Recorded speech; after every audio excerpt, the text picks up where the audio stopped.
I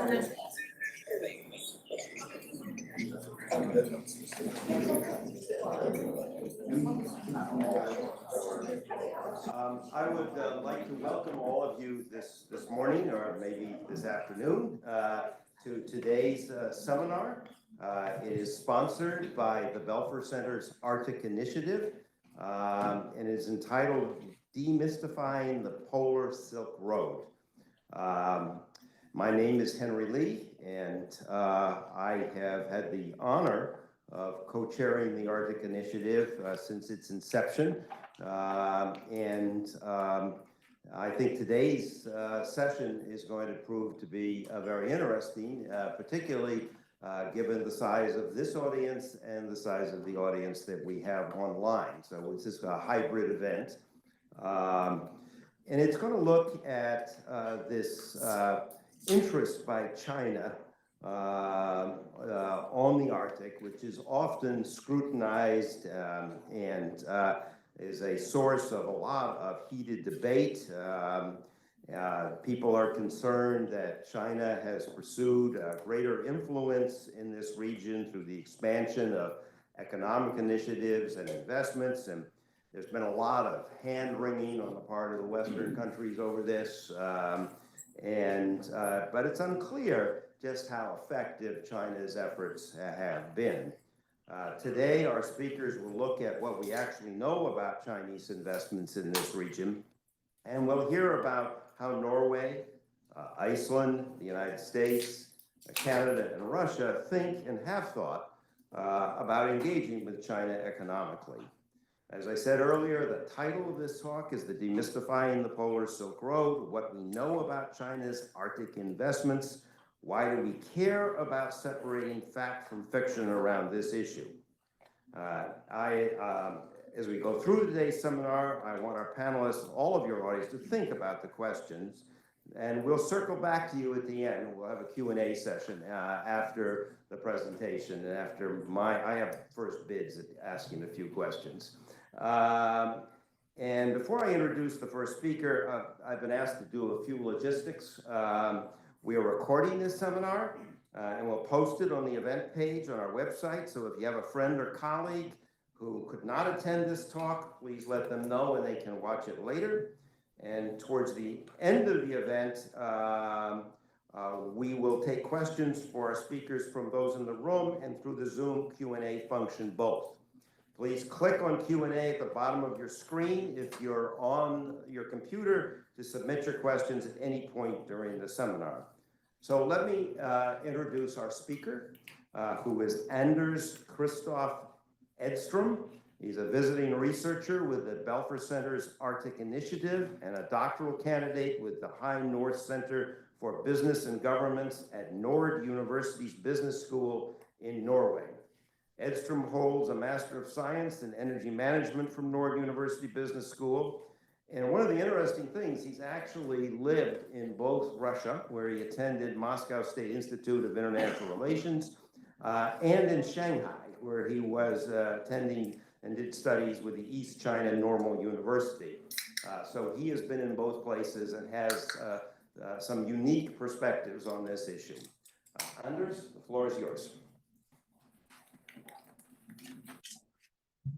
So thank you so much for that introduction, Henry. And I'm so happy that I can be here with you today and present my work that I'm doing on Chinese investments in the Arctic and their influence and contribution to Arctic governance mechanism. That is the topic of my PhD. I have quite a lot to cover today, so I'll just jump into it, try not to go over time. Here is the agenda for today.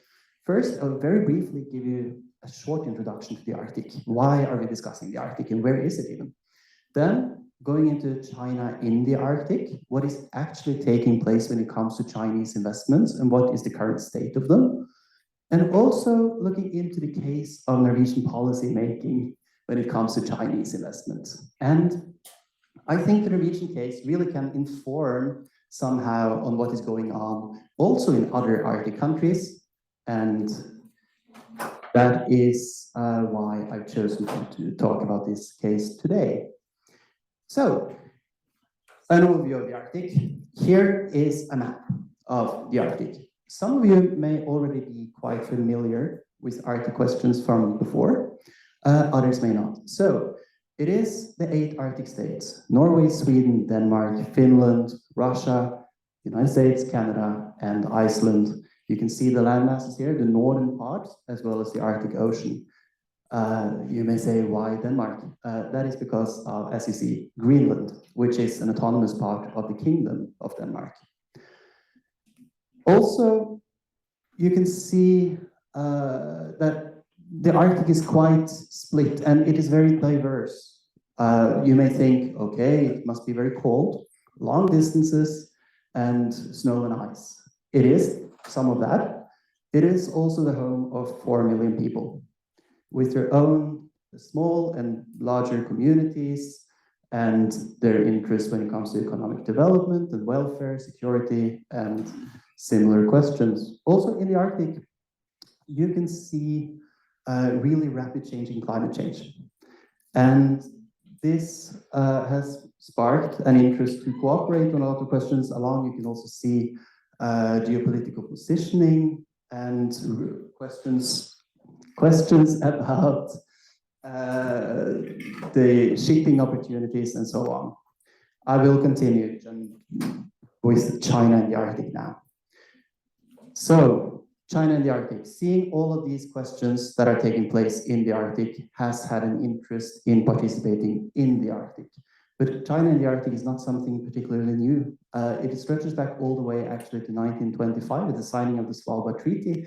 And as you also will see throughout this presentation, I'll mention such keywords as that quite briefly, but those are in many ways a study in and by themselves. So this is just a very short introduction to certain of those headlines. The Svalbard Island is an island into the Arctic, governed by Norway, by the way. But yes, signed in 1925. It has conducted research in the Arctic since the 1990s, particularly connected to climate and the environment and pollution and biodiversity and protection and so on. Also, it became an observer to the Arctic Council in 2013 and says that it would like to understand, protect, develop, and contribute. So understanding connects very much to engaging in discussion on and research, protecting, that is trying to mitigate the changes and complicated things that we see when it comes to climate change and so on. Also developing, that could be connected, as we will speak about later today, when it comes to the Polar Silk Road and investments that are being done, and to contribute to the governance. Let's say, for instance, a Central Arctic Fisheries Agreement or such questions that are connected and where China has, the sound level I think is changing a little, but anyway, where it's where I position it, then I'll try straight forward, perfect. Yes, so it produced its white paper in 2018, and that was in many ways a summary of the main priorities of China when it comes to Arctic questions, and also introduced the Polar Silk Road, which again is a part of this larger Belt and Road Initiative introduced in 2013. The initiatives aim at connecting China and Europe and the Eurasian continent into a broader cooperation. And also, as you can see here, the blue lines are the original Belt and Road Initiative routes, to put it that way. You see the maritime road and the economic belt. The economic belt goes through the land masses of the Eurasian continent between China and Europe. And then you can see the third route, the red line, that stretches from China all the way north of Russia to Europe. And that is a route that looks on the map to be quite a lot longer than the traditional shipping routes through the Suez Canal, as you see in the south, in the water. But because of the curvature of the globe, this route is actually quite a lot shorter. So that would be a very much more efficient way of transporting goods and resources when between Europe and China, when the ice coverage and so on allow for that. And as you see with climate change, this is getting more and more feasible in this way. So covering quite quickly some of the 5 pillars, what does this connection between China and Europe, and also including the African continent as well, include? Well, it is building infrastructure, so improving the connectivity physically. It is creating unimpeded trade, negotiating trade agreements with countries to facilitate economic flow. It is also financial flows, which would be easier transfer of money, investments, and in trading. Is it coordinating policy between the countries that China is cooperating with in the initiative and China, as well as building people-to-people's relation. And to do this, China has created several financial vehicles to help doing that. It is mobilizing its own resources, but also international resources, as for instance, you can see in the Asian Infrastructure Investment Bank. Also, in addition to that, corporate capital, which would be either state-owned companies or also private companies that are motivated to invest in the Arctic. But with all of these discussions about investments in the Arctic, very often it can be a little hyped because there has been so much talk about the interest that China has.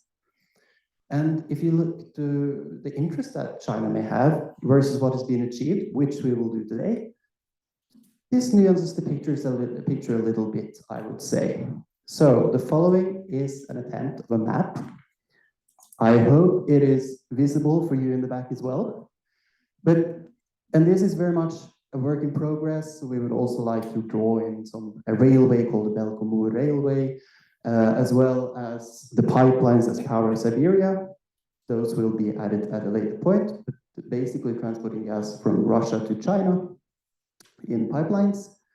But here you can see different classifications of the investments. I've given one of them, that is Elkem, its own color, because it has so many locations, but it's only one company. And it has production in both Norway, but also in Iceland.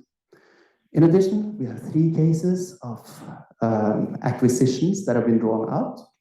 And some of these acquisitions are also like headquartered in Oslo or something like that, so they are difficult to add on the map, but I also try to list some of the additionals with implications for the Arctic in the table.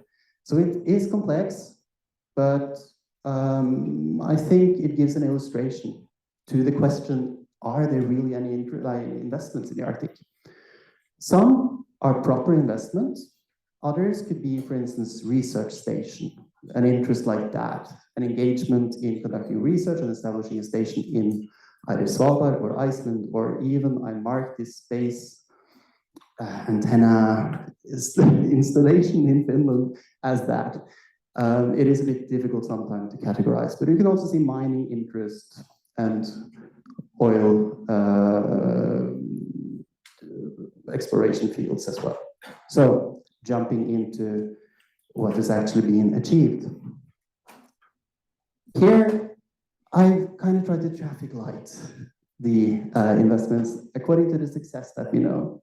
Like, is the project ongoing, as you can see here? Is it like live and well? Like, is the project developing in a nice way? That is green. Is the project somehow stopped? That could be of political reasons, or it could be commercial reasons, or something else that just made the project ebb out and not being concluded. That could, for instance, be like the Ríkey field or land purchase in Svalbard, or something like this, or even the gold mine here in Canada. That is worth noticing, quite recent. And then there are the yellow ones. The yellow ones are like, there is something going on, this might not succeed. So really, my impression is that if you look away from all the locations of Elkem, there are not so many projects that are going through, and especially recently for some reason. And that is somewhat of a nuance to the debate, I think, which is important to carry with us in the discussion. And as I promised, the Norwegian case. So basically, the Norwegian relationship to China has gone through different stages, from being quite optimistic to being in a complicated diplomatic situation with China between 2010 and 2016, until reopening, trying to re-establish relations, and now going into a new phase with complications, I would say. So then here, if you want something, like if you want to have some kind of positive outlook on the world, a bit cheerful, sit down with a cup of tea and read this report in English, because it gives such a positive note on what is possible to achieve in cooperation with China. It is from 2007, a different time. And it says that it's complicated to develop a relationship with China because of its size and the interest everybody has to cooperate with China, and the limited resources Norway have to actually engage. So we need a strategy, a proper strategy for dealing with China. Also, another concept that I would like to introduce to you is the importance of the High North to Norway. We really say that a strong and robust society in the North is necessary. Economically prosperous society is necessary to ensure our well-being and the security of the region and throughout the country. So it is defined as the most important area of strategic responsibility of Norway. In addition, I have been trawling through all of these reports from the government, so you don't have to. It is the report on the long-term perspectives on the Norwegian economy, and it goes through how Norway sees international cooperation, amongst others, with the outside world. And it says that no country, they believe, have experienced so many benefits from international cooperation as Norway. And Norway is absolutely dependent on trade, investment, exchange of technologies, work, and division of labor, and so on. And then we have the new narrative, or not the new, but the emerging one, I would say, in many ways. The first time economic investments are mentioned in a problematic way would be 2019 in the police security report. It has been in the discussions before. Bear this in mind. That could be connected to other issues like human rights and similar questions. But in terms of intelligence, it is taken up as an economic instrument of intelligence in 2019. And here it is really about how these investments can give access to information and influence, which is quite interesting. So there are basically two narratives lifting up at this point. One is the economic logics that I would put, like we need investments for development. We need to cooperate with the outside world. The other one seems to be careful, don't be naive. We need to limit the amount of investments. We need to think about this. And to make it even more complicated into the Arctic, here is a quote from 2023 of the police security report, where they say that the High North policy and the chairmanship of the Arctic Council really is quite exposed to intelligence interest. And also briefly, just coincidentally mentions China in that context, to put it that way, which gives us some clue about some of the complicated issues. So this is like national policy, right? Business, security. How does this translate to the local level? How do you enact on that? Like if you're in business, how do you make any decision when Chinese companies come and say that they would like to invest in your mine and this could be very profitable both for you and your society and local community? What do you say? Here, we have somebody who had an answer. He is the port director of Kirkenes. So when 6 Chinese companies wanted to invest in Kirkenes, he said, creating safety and security in Norway is the responsibility of the government. That was his response. Like we should do business, the government should do security. And then the first port manager was in April. This one came out in September, and that was the ministry saying that these investments may just be stopped. Very clear about that. They need to cooperate with the security authorities, and if they are supposed to go through. And well, that could have looked like that was the end. But then again, just to complicate this final part a bit more, 1 week later, our prime minister went to China and met with the president, the prime minister of China, and with a small delegation of Norwegian business. And as you can see, the interest here is like plans to strengthen cooperation on the green transition. And we have building green ships. So again, we're talking about opportunities of the cooperation, like what can be done at the same time as we're talking about pragmatically making sure unwanted investments don't happen. So there is again the balancing between the two policies. And the main takeaways from today is that there are some investments in the Arctic, but at the current moment, the opportunities seem a bit limited. Also, I would say that the Chinese states have some level of self-interest in relation to China. That could be either on economic development, for sure, but it could also be, let's say, in climate change or some other levels of cooperation where it is important to engage. And also, the Arctic states' policies, to me, at the moment, seem a bit fragmented. I'm sure I will have the opportunity to go into that part of fragmentation, and if I see something that could be done a bit later, because I see the time is flowing away rapidly. And here are some sources for further reading, if you would like to do that. And I'm just putting up this little map about the status again. And I'm sure Liz will decide if it's up or not. Thank you so much.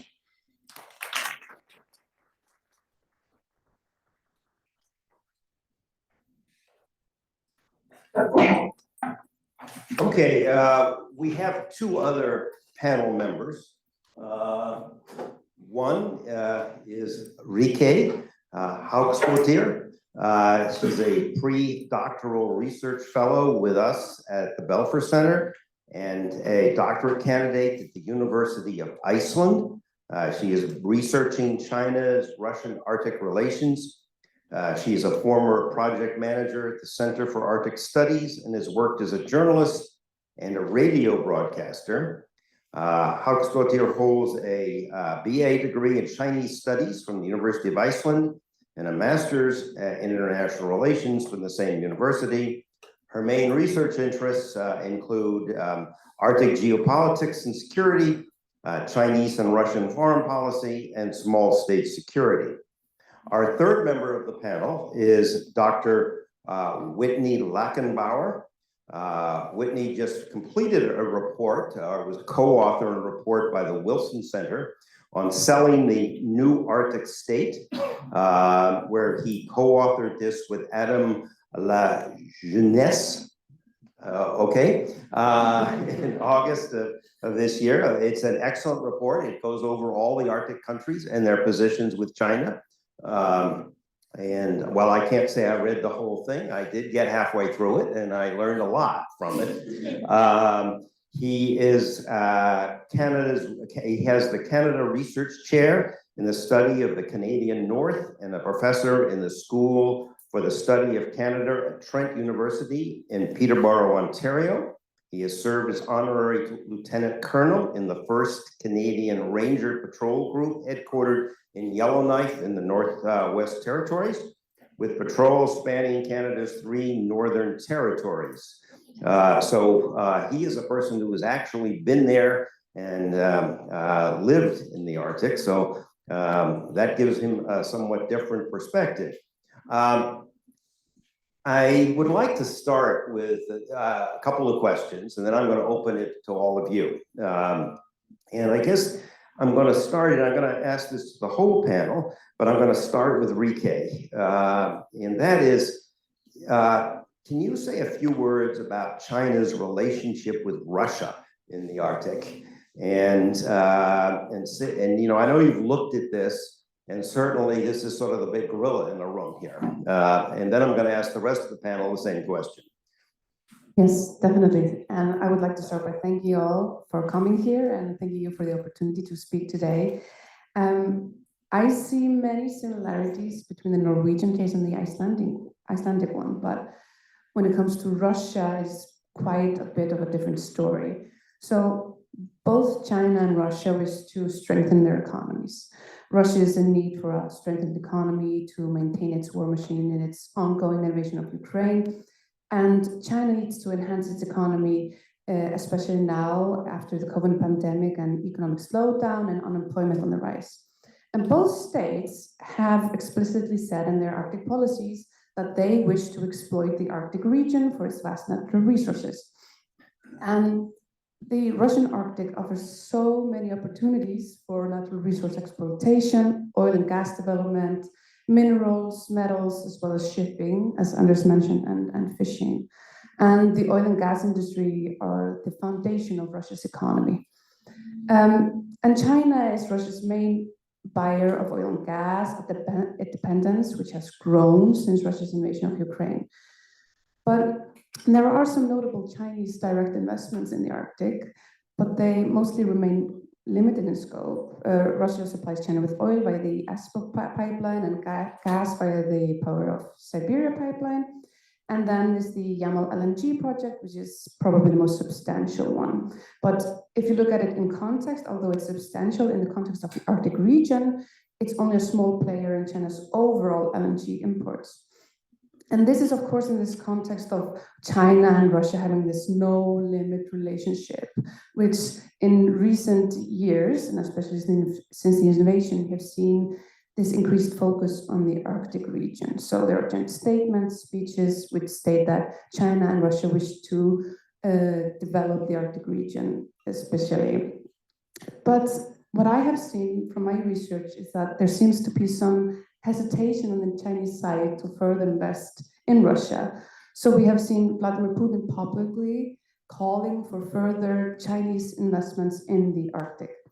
And notably, Russia is the only Arctic state which has signed the Belt and Road Initiative, so is technically a part officially of the Polar Silk Road. And what Putin is personally calling for is exactly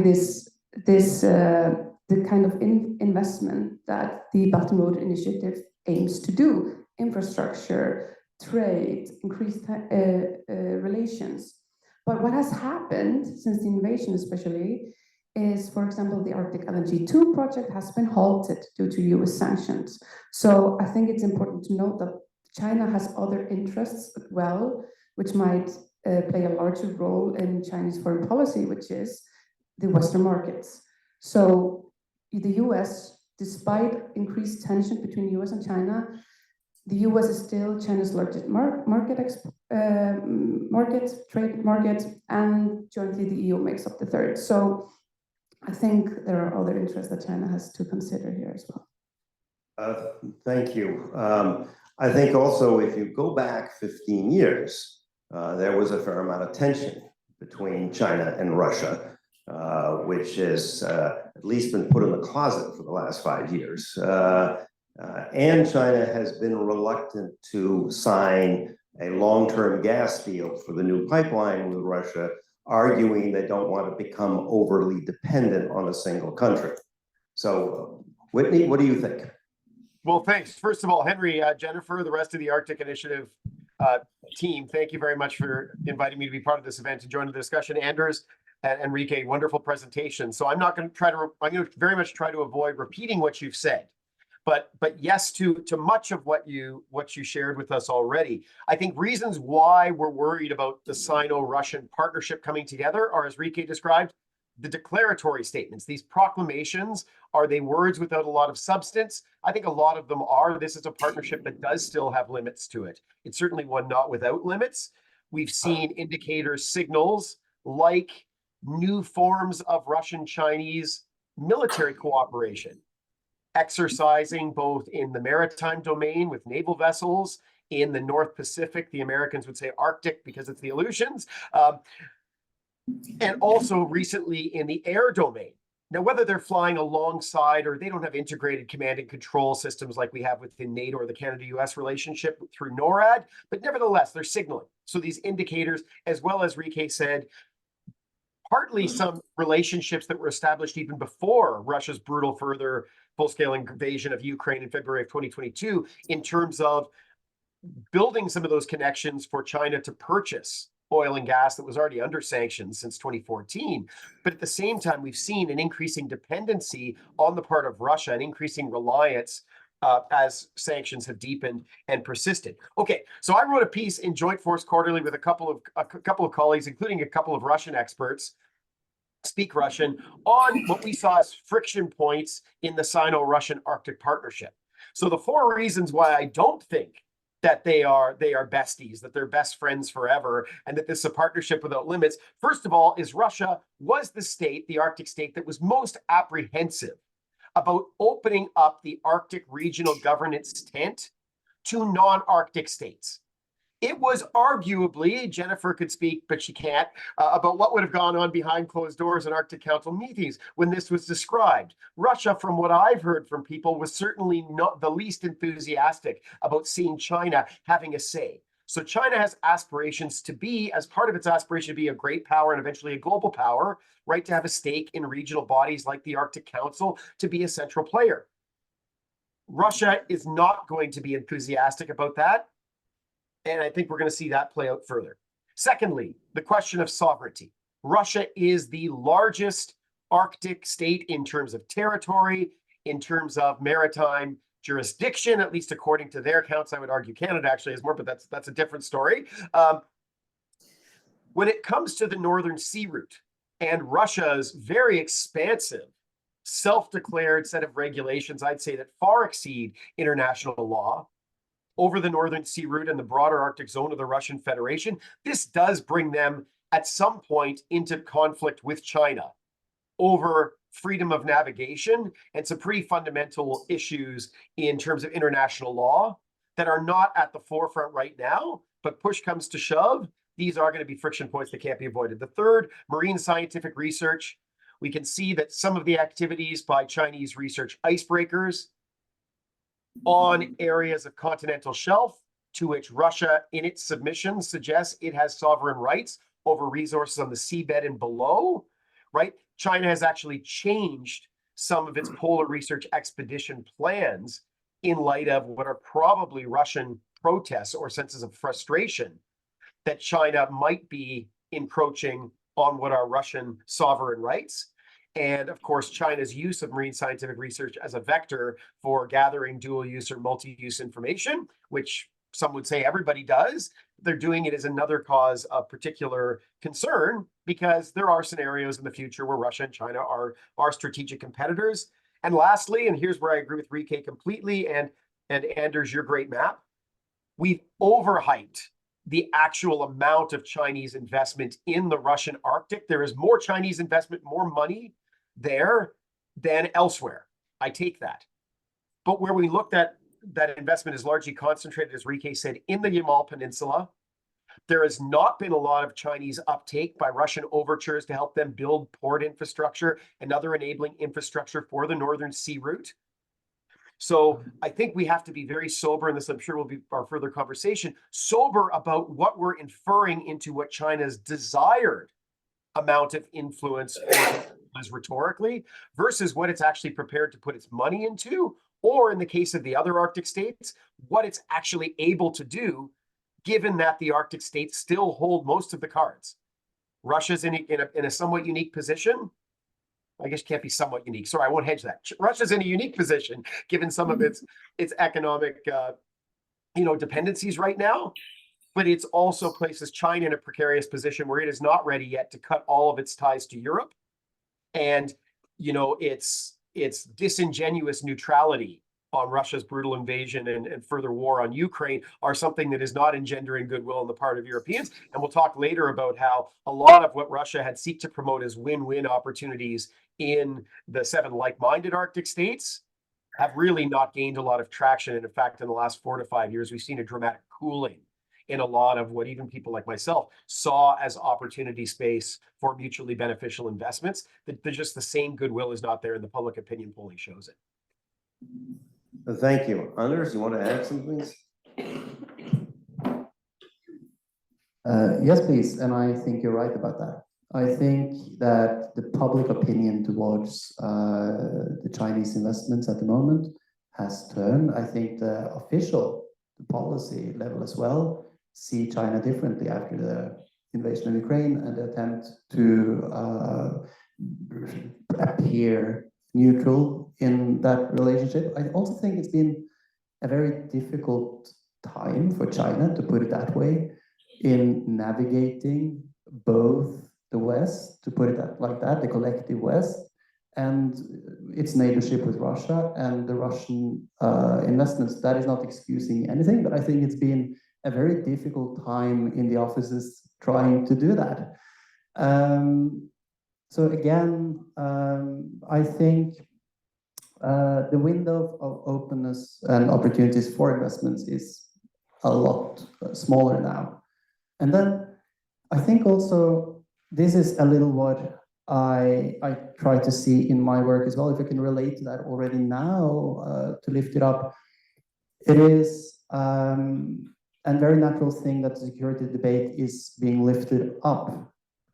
But then it is also important to establish, I think, the level of what cooperation is necessary, and perhaps even make, I would say, make a new China strategy, defining what we need to do with China, and also if there is something we want to do, and then also perhaps defining what we can't do. Because now I think a lot of the narrative that is going on is about what we cannot do with China. And that is kind of appearing at the same time as projects have been started or initiated, making the signaling quite difficult. So if it is clear for everybody what is impossible and already, or to some extent, and then define what we want to achieve. I think that is like taking a new turn on the narrative and making that stronger. Yeah, I hope that is helpful. Let me take the privilege of drilling down a little more on this issue. I guess Friday, the ship, the Flying Fish, I will not comment on the name, is a container vessel that went from St. Petersburg to Shanghai. And it did it in 15 days shorter than the trip that it would have had to take through the Suez Canal. It was the 20th container vessel that has gone over the Northern Sea route this summer. It only saw a little bit of ice in Wrangel Island. Otherwise, it ran into no ice whatsoever. Let's go out 10 years. 10 years from now, there'll be less ice up there. And instead of 20 ships, maybe 200 ships will be taking this trip. And maybe instead of they have 5 months to do this, maybe they have 7 months to do this. So this becomes a major source of shipping transportation out across the top of Siberia and down into China. What is Russia likely to do in that world, given its track record of saying, okay, you can use this water, but we want a huge amount of money per day?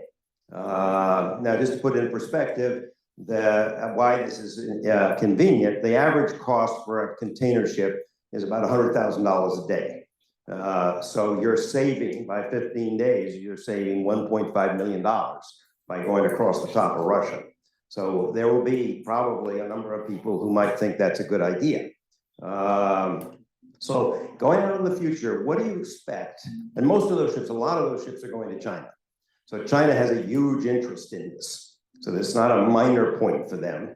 What do you think is likely to happen in 2034, given the potential of a large increase in shipping across that area of the world? Whitney, you want to go first? Yeah, I'm happy to jump in, or I'm happy, Ríkey, if you want to go first with it. Up to you. Sure, why not? So I think this is a very interesting question and something that we should think about. It's difficult to say exactly what Russia or China will do in 20 years.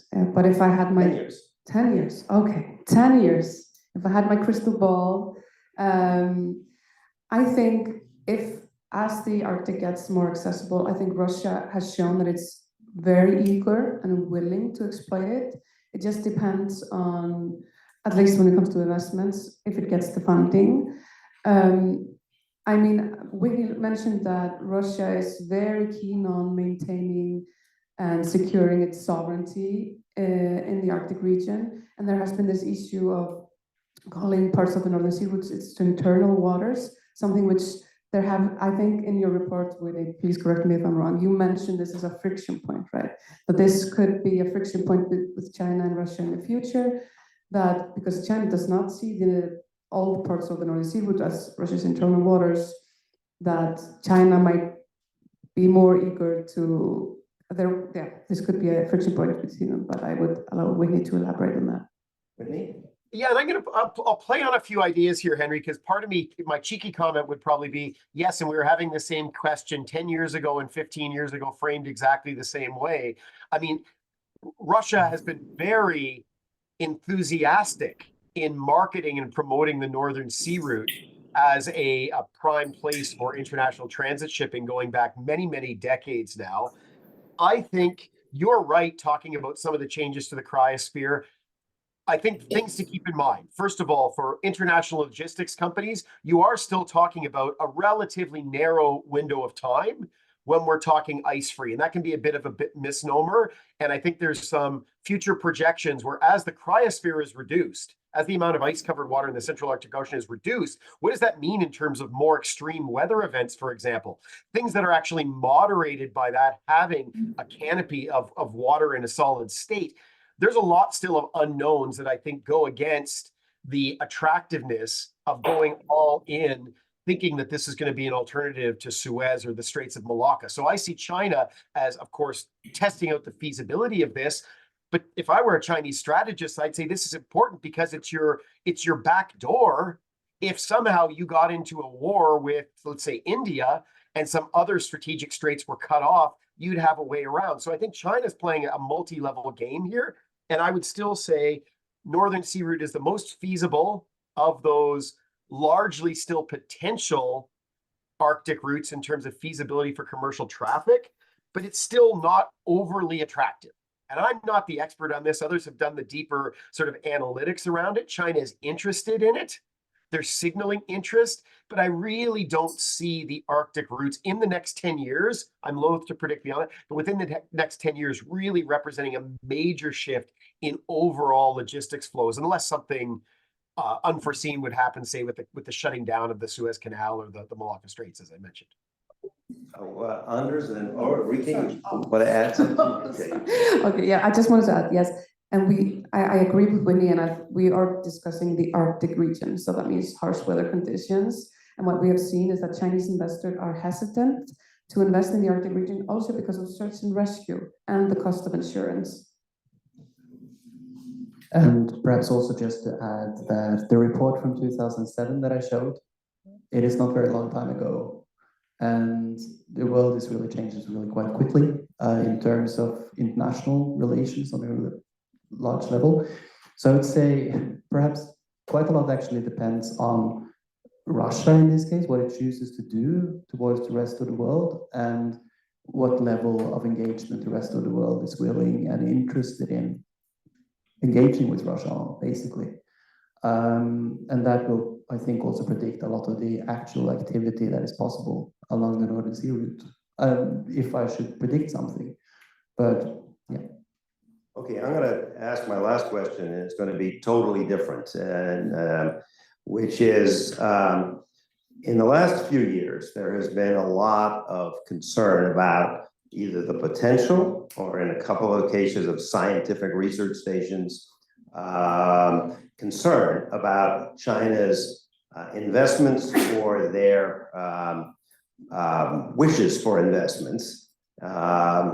And even lately, the United States House of Representatives has been concerned over China building a research station in Iceland. And there are a lot of political statements. But I got a sense from listening to these presentations that a lot of that may be exaggerated. So my question is, should we be worried about China's investments in the Arctic? And if so, what investment should we worry about? Is this a question for me or Anders? For all of you guys. Well, then I would start with thanking you for that question. I would say it is quite difficult to, without any deep insights into what is the concrete issues surrounding each investment, to point them out, what is possible, what is not. I assume as a very low-hanging fruit, technically advanced multi-purpose technology, so on, that is forbidden to begin with. We're not talking about investments in any advanced factories in military equipment or something like that, right? Take that away first. Then looking in the, for instance, let's say oil and gas, that could be, has been historically a topic of cooperation. Now it's been increasingly defined as something sensitive to share technologies in oil and gas. I think instead of removing investments, what about saying certain technologies when it comes to the green shift could be something worth cooperating on, maybe from where I'm sitting, something that can help the world together develop in that way. Like, let's say, for instance, establishment of sales office for electric cars is very difficult here. I'm sitting to decide if that is a threat or not.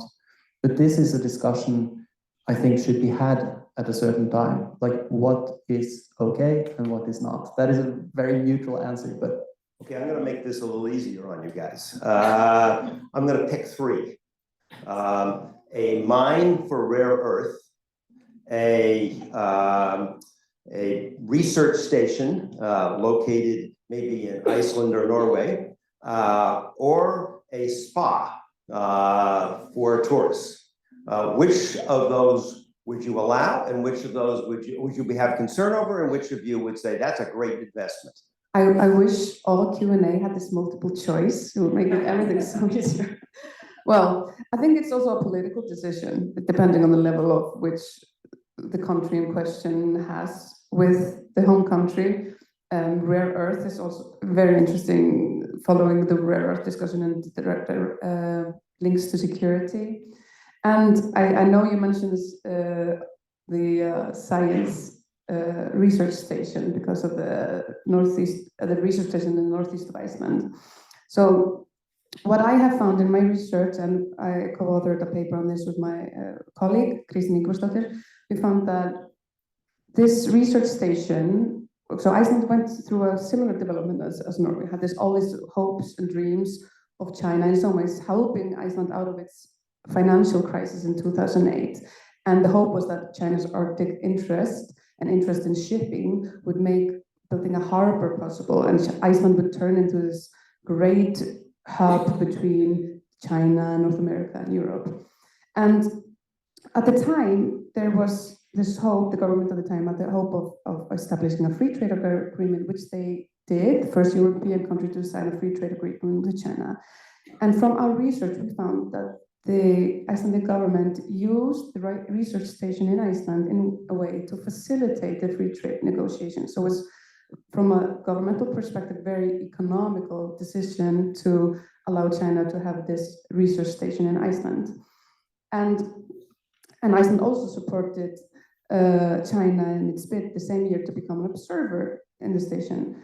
And since then, same as with Norway, there has been this increased discussion about security, but for historical reasons I won't go into. Security remains a very taboo issue in Iceland, so it's not very discussed at all.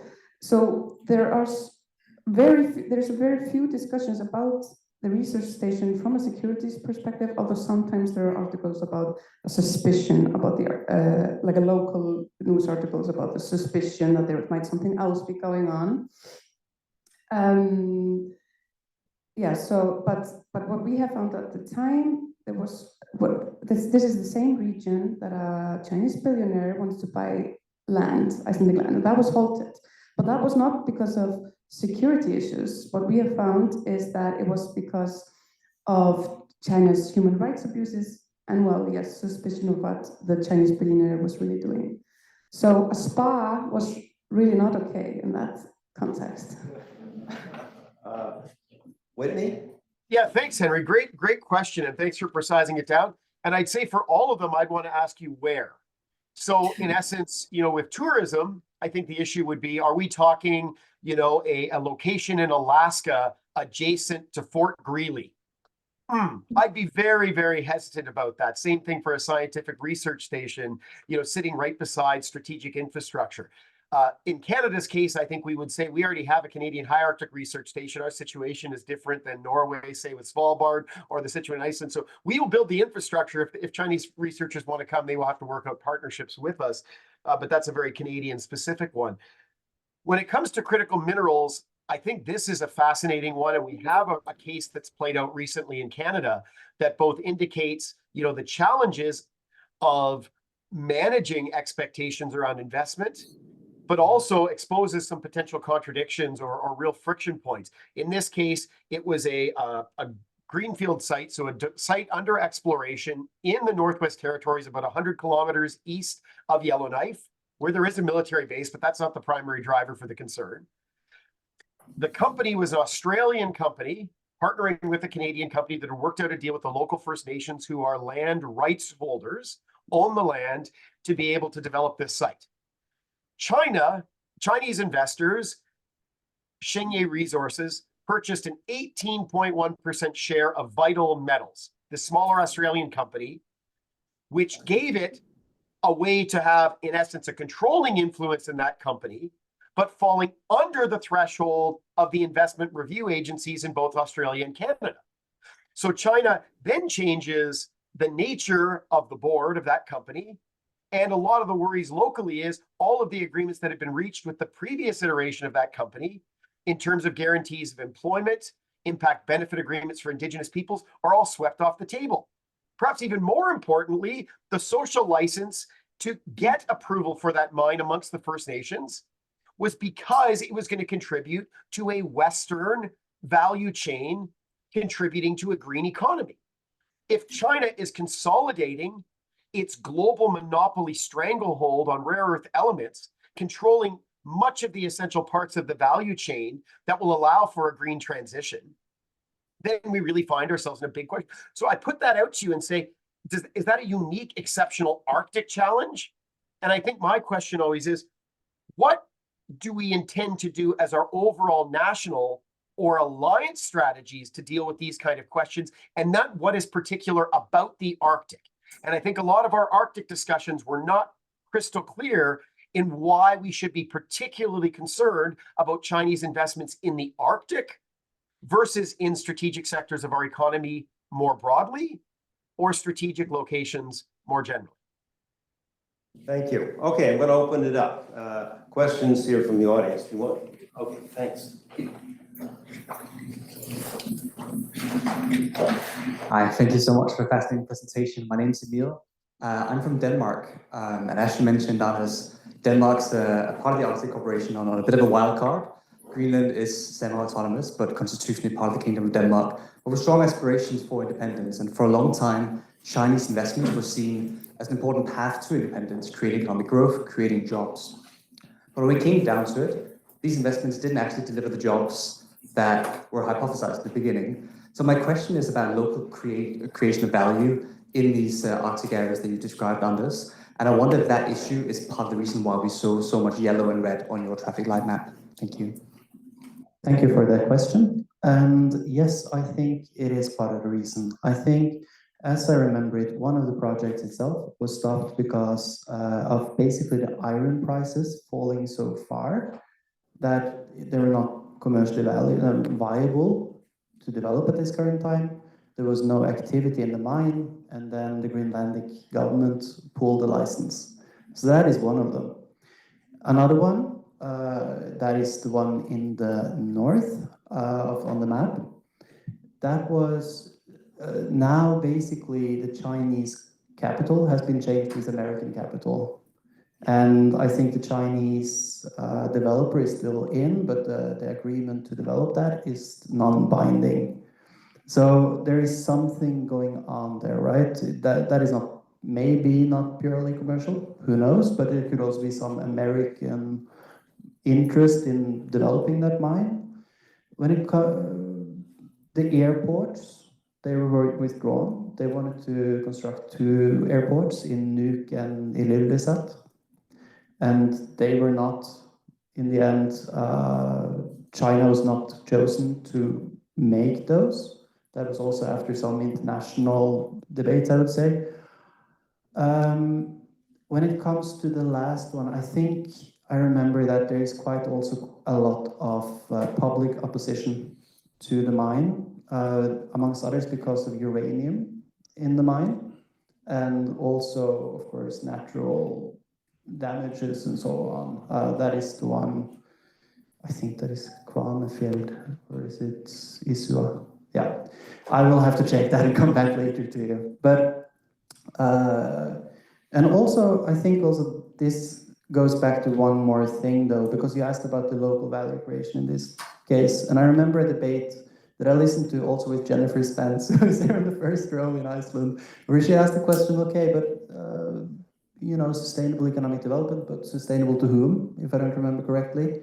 And a lot of the ownership would be on the outside of the community, to put it that way.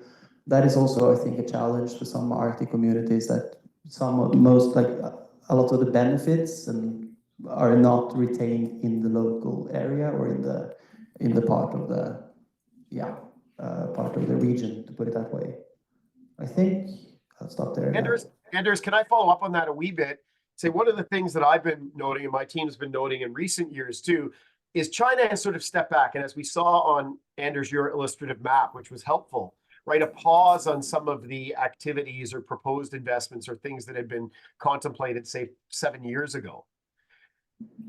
As China has sort of stepped back, it's taking a bit of a strategic pause and a recalibration to figure out what its next overture looks like to sell initiatives that fit with its strategic interests. So what we're certainly discerning over the last year or two is much more of a tendency for Chinese embassies in the 7 like-minded Arctic states to work around the national capitals, to not work through the national governments, but instead to reach out to subnational governance. We see this playing out in Finnmark, see this playing out very recently, a visit by the Chinese ambassador up to Nunavut, to Iqaluit. So in essence, taking their message not to the political elites at the country level, but instead starting to work through municipal levels and sub-regional levels, hoping to get some traction. So that's, again, not to read too much into what that actually looks like in terms of the substance, but in terms of the process or the instruments that China's using to try and sell messages that this will bring about this local creation of value in ways that are attuned to local needs, which it's, again, very interesting dynamic to be watching from an academic standpoint. Other questions? Here. We talked a lot about how there is kind of this complicated relationship between Russia and China in the Arctic. And I'm sensing that it's one of the more, like the larger sources of tension between the two powers. I know that there's obviously a complicated relationship between China and the West, but I'm wondering if there are opportunities for more Western Chinese cooperation, given that there is this existing topic of tension between Russia and China. I think how after Russia's invasion of Ukraine and how China has said it's neutral, but it's in reality, in practice, not neutral. I think it's very difficult for China and Europe and the US and China to work more closely together. And we have seen that this competition has only increased also now in the sphere of green energy technologies, right? So I think that is my opinion, that for now, at least in the foreseeable future, it's going to get more difficult to cooperate with China. Okay, other questions? You have the mic. So You have a mic? Okay. I got the mic. You don't get to give the mic. I actually it's more of a follow-up question in terms of sparked by this, the going around is the fact that these are communities that have infrastructure needs and investment needs. And so I will ask the sort of general question, but it is also a loaded question. Who else is going to invest if it's not China? Where, like, these are communities that are looking for that kind of support, and they haven't necessarily seen it domestically. So I'm curious, any of you, your perspective on who else is there to do the types. These are communities that have infrastructure deficits, especially if we're looking at increased development. So who does do it? Thank you again for that question. And then I think, for instance, then relating to what I showed with Kirkenes, it is already for a long time been engaged in the people-to-people cooperation with Russia and Russian cooperation in the north of Norway. And now that is by and large closed. So the city itself is going through a time where the neighbor is not really somebody you cooperate with anymore. And then China comes along and says, or has been there for some time, and says that it would like to invest and contribute with 6 different businesses, was mentioned in the media, that have been in concrete meetings. That is attractive. And as you say, for like other sources, nationally or internationally, for investments, they are limited. So of course, that makes the desire to do what is possible in value creation locally attractive, definitely. So just a comment on that, that is right. And Jennifer, if I may, certainly within Canadian circles, I think the answer is the expectation to be the federal government or Canada in concert with its allies. And I think that's tricky. I mean, and this is me taking it in a weird direction perhaps, but that's what's fun as academics, we can do these things. If I were then China trying to play out grand strategically, I would also see opportunities to strategically signal that I was going to invest in particular projects that have no economic feasibility or benefits, to get my competitors to go and invest in all the wrong places, to free up my freedom of maneuver to invest in those. So again, I always think when we ask these questions, they're complicated discussions, and they're ones that are about expectation management, but at the same time, are ones where we also have to be thinking about what the unintended consequences might be of I'd say getting baited into certain scenarios where we're getting dragged far away from some of our usual logics, be they, capitalist sort of private market demand supply systems or other national strategic considerations. I have resisted the whole time to answer any of the questions, including my own, but I would say a couple of things. One is that China is cutting back on a lot of its external investments because of its own economic problems right now. And two, it isn't China that goes to these, but it's Chinese companies that are supported by the government. So it's not like you're going to run into the Chinese minister who's going to try to build a road in some indigenous village. It's a Chinese company. Okay, next question. Hi, I'm Casper, a PhD student in international security.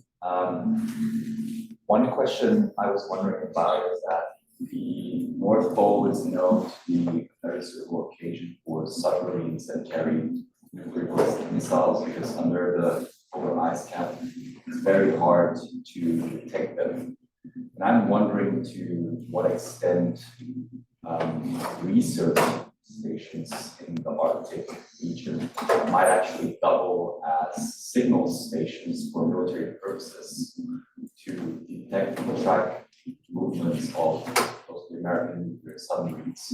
Is there anything known about that? Is there research in that? Or is this a wild guess that is not backed up by any evidence?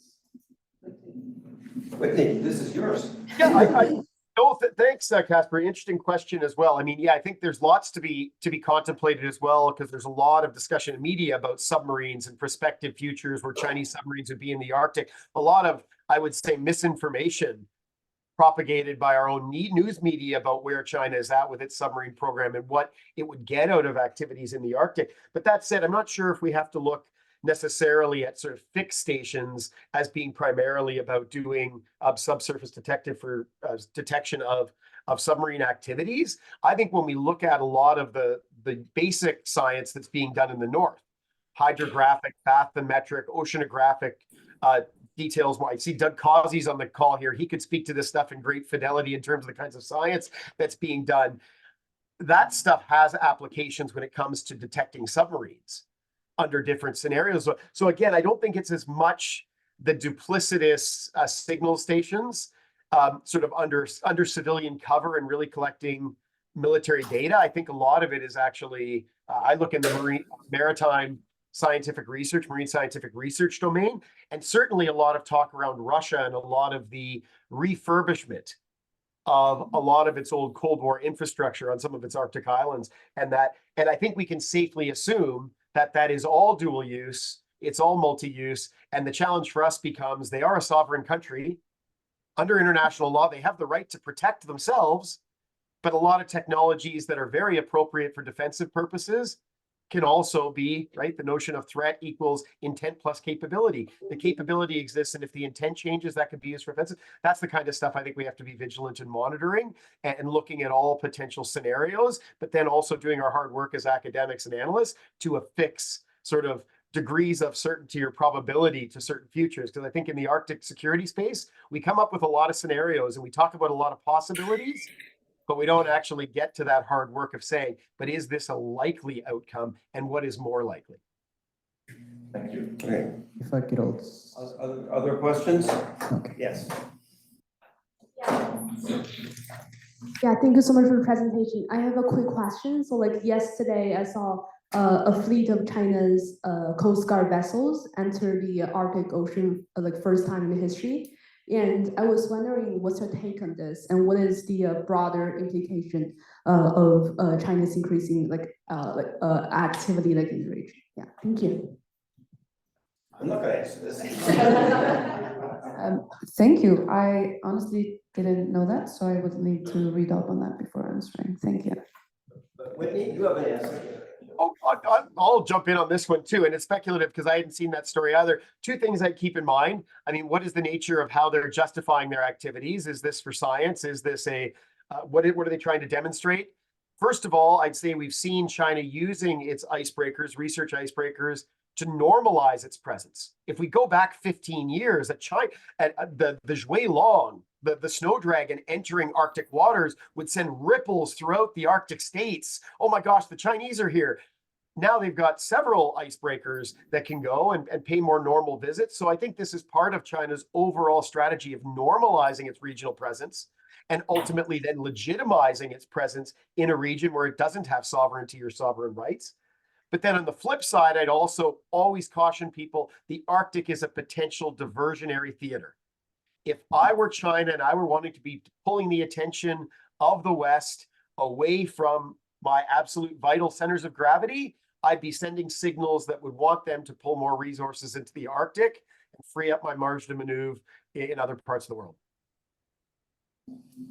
Very quickly, if I can as well, I wanted to comment on the previous question and this one, that also up until hearing this story, I also have not really heard any Chinese military vessel in the Arctic or within the Arctic zone yet.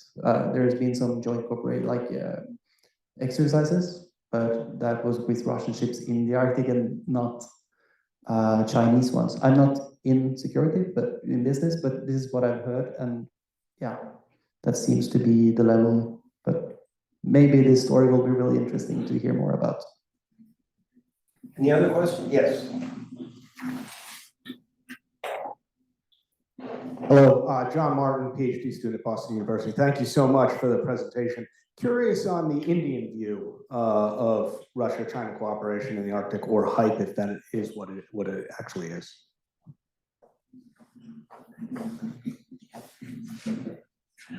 I wrote about India's Arctic interests more than a decade ago.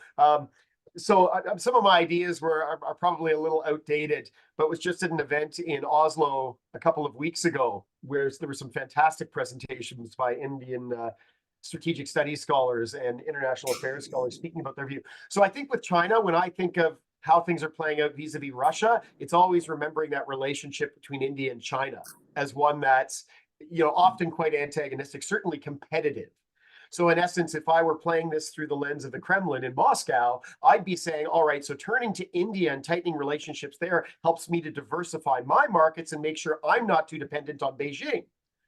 In Beijing's case, India might represent an actor that, while part of the BRICS or BRICS Plus constellation, right, is also then going to be competing for some of that legitimacy that China is seeking as an aspirant to be a global power, or we might say it is a global power, right? So when I see this, I almost nest India's Arctic interests into their broader sort of geopolitical play of where they see themselves acting in a multipolar world, and also remembering that India has certain ideas that come out of the non-aligned movement, that come out of its relationships and ideas about Antarctica, that sometimes when they've been transposed onto the North Polar region are really an awkward fit. But they're a fascinating actor, so I think it's a question that's a really valuable one to say. Rich for a lot of research. In a way, I would say that there has been more research dedicated to China in the Arctic than there ever has been to an actor in a region of the world who has had such minimal levels of activity and investment, proportionate to the amount of oxygen that they suck out of the room. I'd say if there's some of you looking for a topic where you can make a fresh contribution, hey, definitely India's on the list. We also don't spend enough time looking at Japan and South Korea in the Arctic and the role that they play. I would only add one thing, which was last year, for many months, in the last 24 months, India has bought more oil from Russia than has China. Okay, we're at the bewitching hour. I got a signal that I need to bring this to an end. I would like to thank Tessa and Jen and Liz for all the work that they did on this. I was extremely impressed with the very nice brochures or emails that I got on this. So, and you've done a great job as always. So thank you very much. I also would like to thank the panelists, Whitney, Ríkey, and Anders, for a great an hour and 15 minutes. We all learned a great deal. So thank you very much.